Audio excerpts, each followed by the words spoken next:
Guys ഇന്നൊരു special വ്ളോഗാണ്. So ഇന്ന് നമ്മളെ ബൈജുവിന്റെ ഏസിന്റെ കല്യാണം. സോ നമ്മളെല്ലാവരും കൂടി മാറ്റി പിടിച്ച് നമ്മൾ അവിടേക്ക് പോവാണ്. സോ ഗായ്സ് ഇതാണ് നമ്മളെ വ്ളോഗർ ഷബ്ന സദിഖലി. ഭയങ്കര നേരത്തെ അവിടെ എത്തിയത്.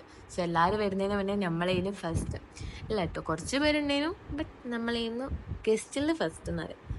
അങ്ങനെ നമ്മളെല്ലാവരും കൂടി എന്തൊക്കെയും താഴത്തേക്ക് പോയിട്ട് നല്ല ഫോട്ടോസും വീഡിയോസ് എടുക്കാൻ പോയി. അപ്പോഴേക്ക് അതാ നമ്മളെ ബൈജു വന്നു. സോ ഓൾ ഫുൾ നെയിം നിയ ബൈജു. നമ്മൾ ബൈജു എന്നോളെ വിളിക്കുക, അതൊക്കെ അങ്ങനെ തന്നെ അല്ലേ. സോ പിന്നെ നമ്മൾ കല്യാണ ഹാളിലേക്ക് വന്നിട്ടോ. പിന്നെ സീറ്റ് പിടിക്കണ്ടേ. ഈ കളി ഇതൊന്നും അല്ല, വീഡിയോ എടുക്കാൻ പറ്റുന്നില്ല എന്നുള്ളു. പിന്നെ ചെക്കൻ വന്നു, പെണ്ണ് വന്നു, അങ്ങനെ എല്ലാരും വന്നു. സോ കുറേ ഒരു കല്യാണമൊക്കെ കൂടിയിട്ട് അടിപൊളി സദ്യയൊക്കെ കഴിക്കാൻ വിചാരിച്ചില്ല പോയത് കേട്ടോ. സോ അങ്ങനെ നല്ലൊരു കല്യാണം കണ്ടു. ഞാൻ വിചാരിച്ചു ക്യാമറമാനെ കാരണം ഒന്നും കാണാൻ പറ്റില്ല, ബട്ട് നല്ല അടിപൊളിയായിട്ട് കാണും കേട്ടോ. ഈ അവിടുന്ന് എന്ത് ചെയ്യുന്ന പറഞ്ഞ ഓളാണ് ഈ ഫോണും പിടിച്ചേക്കുന്നത്. സോ അടിപൊളി കല്യാണം കേട്ടോ, നല്ല രസമുണ്ട്, മാഷാ അല്ലാ.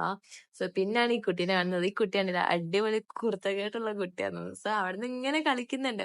സോ നമുക്കൊരു പൂവൊക്കെ കിട്ടിയപ്പം ഇവിടെ ക്യൂട്ട്നെസ് ഇടാൻ വേണ്ടി ഇതാ കളിക്കുന്നുണ്ട്. കളിയൊക്കെ കഴിഞ്ഞപ്പോ നമ്മളിതാ ഫുഡ് കഴിക്കാൻ വേണ്ടി പോവാണ്. സോ ഇതാണ് അവളെ ഫുൾ കോസ്റ്റ്യൂം. അടിപൊളിയായിട്ടില്ലേ. സോ അവളെ ഏറ്റ് ചെയ്ത് കൊടുത്താൽ പോലും നല്ല രസമാണ് ഞാൻ കാണാൻ ഓരെല്ലാരും കോസ്റ്റ്യൂം. പിന്നെ ചോറ് വന്ന വീഡിയോ ഫുൾ എടുക്കാൻ പറ്റില്ല. അത് പായസം കുടിക്കുന്നത് ഓർമ്മ വന്നപ്പോഴാണ് പായസം വരെ എടുത്തത്. സോ ഫുഡൊക്കെ കഴിച്ചു, നല്ല ഫുഡായിരുന്നു. സോ അത് കഴിഞ്ഞ് നമ്മളെ കുട്ടികളോടൊക്കെ ബായ് പറഞ്ഞു. അപ്പോൾ അവളോട് ബായ് പറയാൻ പോയപ്പോഴാണ് ഓളതാ ഫുഡ് കഴിക്കുന്നത്. സോ ഓൾ എടുക്കരുതെന്ന് ഓള് പറഞ്ഞതാ, എന്നാലും നമ്മൾ എടുക്കണല്ലോ. അങ്ങനെ എല്ലാവരോടും ബായ് പറഞ്ഞിട്ട് നമ്മൾ ബസ് കയറാൻ വേണ്ടി വന്നു. അങ്ങനെ ബസ്സൊക്കെ കിട്ടി നമ്മളതാ നേരെ LIC വന്നിറങ്ങി. സോ അവിടെ നേരെ ഒരു ഐസ്ക്രീം കഴിച്ചിട്ട് പോകാൻ വിചാരിച്ചു. സോ ഐസ്ക്രീം കഴിക്കുമ്പോൾ വരെ ക്യൂട്ട്നെസ് പെണ്ണിന്. സോ നമ്മൾ ഐസ്ക്രീം ഒക്കെ കഴിച്ചിട്ട് നേരെ ബസ്സിന് അങ്ങനെ ഓളോട് ബായ് ഒക്കെ പറഞ്ഞ് നമ്മൾ ബസ്സൊക്കെ കയറി നമ്മൾ പോവാണ്. സോ ഇവരെ സ്റ്റോപ്പ് എത്തിയപ്പോൾ ഇവരിറങ്ങി, സ്റ്റോപ്പ് എത്തിയപ്പോൾ ഞാൻ ഇറങ്ങി. സോ അത്രയേ ഉള്ളൂ.